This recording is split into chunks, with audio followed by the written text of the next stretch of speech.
Welcome to Rant Therapy.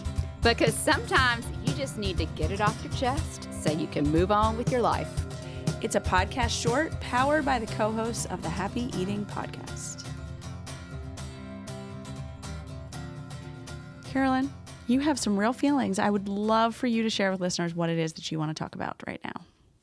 Yeah. As I play and footsie this with is you. just my opinion, but it's an opinion rooted in a lot of research and some science and some personal experience. But we recently had a friend who is in her early 50s. She is just now starting to have perimenopause symptoms. And she goes to her doctor about those symptoms. Mm-hmm. Now, granted, she says her doctor is 30 years old, so that may be part of the problem. But her doctor never once brought up even a discussion about hormone replacement therapy. And it got me so fired up. She suggested some supplements.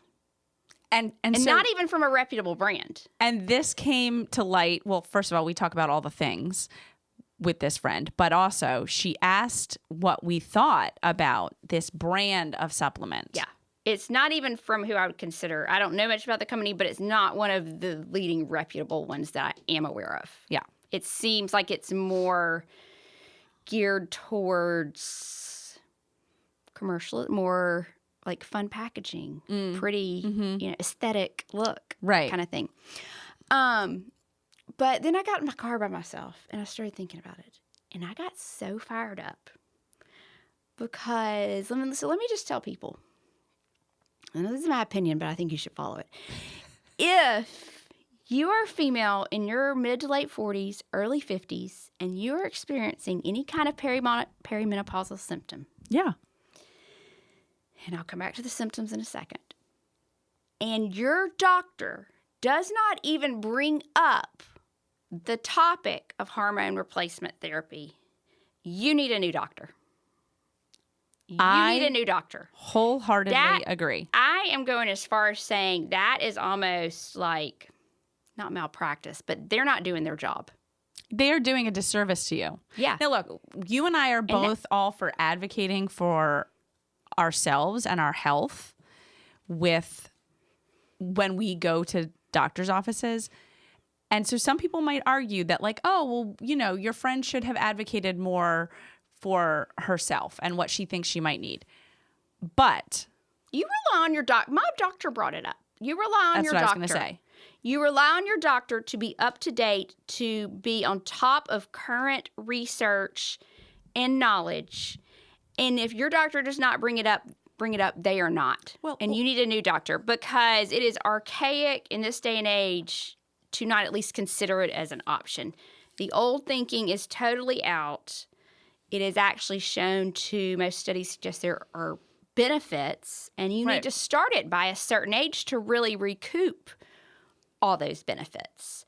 And if doctors don't bring it up, they're just kind of sticking their head in the sand because they don't want to go learn about the current research and the new thinking about hormone replacement therapy.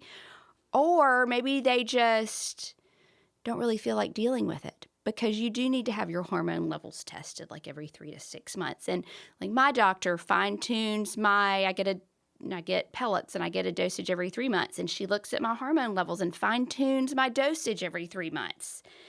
And it's fabulous, but that requires some work and some interpretation that's a lot of times a little bit in the gray area. Well, and at the very least, let's just at least get the doctor to ask some probing questions.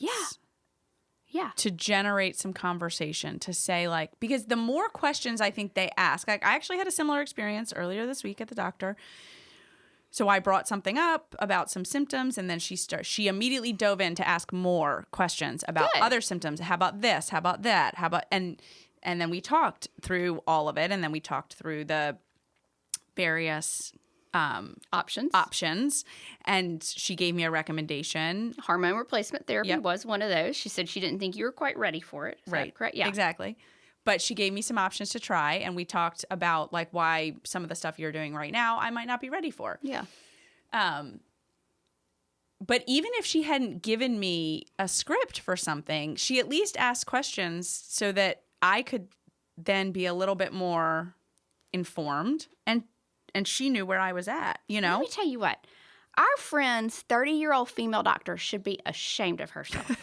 Ashamed. She doesn't know. Her 30-year-old doctor does not know to be ashamed of herself yet. That is a sign of the poor that medical training has not evolved more, and that's scary. Correct. That's what that's a sign of. She is going to hit her early 40s, and she is going to feel bad about all of the 50-year-old women that she has been treating for the past 10 years. And you know why? Because I remember being in my 20s and early 30s and perimenopausal women coming to me and like, I can't lose weight in my belly area. And I was like, well, are you eating the right things? Yeah. I felt so bad later. Yeah. Yeah. Let me get on another related soapbox about this. I love a Carolyn soapbox. Y'all, we have been conditioned to think that you don't hit perimenopause or menopause, like you're not really in it until you have hot flashes. Oh my gosh. As we have learned, that is so wrong. I don't know why that is like the key symptom that has been associated with perimenopause and menopause. Because guess what? I don't really have hot flashes. Yeah.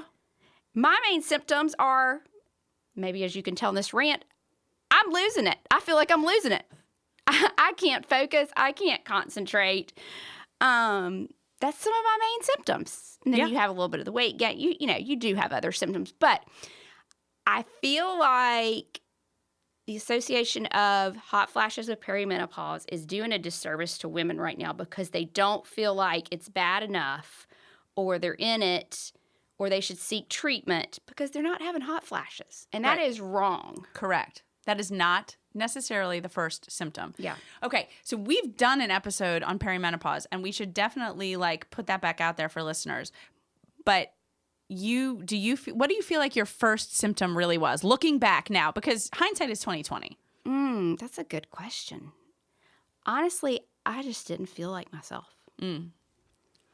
I was just tired. I had gained weight. I couldn't get it off. And I just have a really good doctor. Yeah. Who asked those questions and was like, I mean, she did a full blood panel, but then she's like, let's look at your hormones. She said, plus, even if it's not your hormones, I want to know where you are right now so we can track it over the next 10 to 15 years. And I was like, oh, that makes sense. Exactly. So let's at least get a baseline somewhere. Yeah. Yeah. But then she, and she said to me at first, she didn't think I was quite ready for hormone replacement therapy. And we tried some other stuff. And I was like, this other stuff isn't working. And she's like, okay. Yeah. And I hate to say stuff that I don't know 100% of the facts, but I have seen some stuff that I've meant to go back and read that somewhat insinuates that if you wait too late to start hormone replacement therapy, it doesn't work as well. Or like you need to start it at a certain time period. You don't need to wait until you're dying. Right. Yeah. Well, I could see that as it relates to things like bone density, building muscle or maintaining muscle, like those kind of things. The big picture, longer term things. Yeah, because the estrogen drop is going to cause you to lose bone mass. Yes. Muscle mass, that type of thing. Yeah. It's going to definitely like contribute to weight gain. Abdominal weight gain. But let me tell you what, our friend coming back and telling us that, it got me fired up. You know what? I hadn't even had a chance to talk to our friend to tell her my thoughts. Oh, yeah. I don't know if she wants my thoughts. I think you're going to have to give them to her for sure. But yeah, that PSA, y'all. Yeah. Like, if they don't bring it up and you're in your mid to late 40s, early 50s, mid 50s, and you're even having like, you just don't feel like yourself. Yeah. Yeah, I don't know. You may need to look around for some new doctors. You should. You should. Yeah, get a new doctor. Yeah. And also, I think you and I both have talked about this. I highly recommend going to a female and a female around your age or even a little older. Yes. Who's experienced some of it. Yeah. It is very much like what you were saying as a dietitian coaching someone who is in perimenopause when you're in your 20s. Yeah. I mean, you don't know what you don't know. Yep. Very true. But, okay, so thank you for letting me rant. Absolutely. Yeah. This is our platform for us to both rant. The opinions, beliefs, and viewpoints expressed by the hosts of this podcast do not necessarily reflect the opinions, beliefs, and viewpoints of anyone anywhere else. This is meant for entertainment purposes only.